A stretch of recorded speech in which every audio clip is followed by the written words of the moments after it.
Mata Arewa TV, ku danna subscribe, kana ku danna ƙararrawar sanarwa domin samun sababbin shirye-shiryenmu da zarar mun ɗora.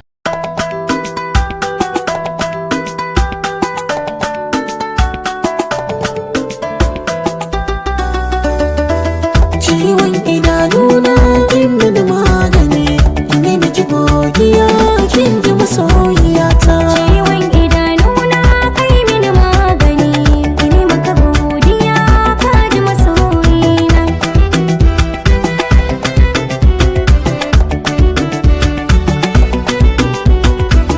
Amshi kiran da na yi miki ke mini lamuni, na makance idanuna ba sa gani. Na bi zafi na bi sanyi ke nake son gani, in ji sauti ki kawai shi zai warkar da ni. A rashin lafiya da na yi kwanciya, maganar gaskiya ke ce maganina. Ciwon idanuna kai mini magani, ne maka godiya ka ji masoyina. Gani da batutuwa don ke na tanada, bani da gurin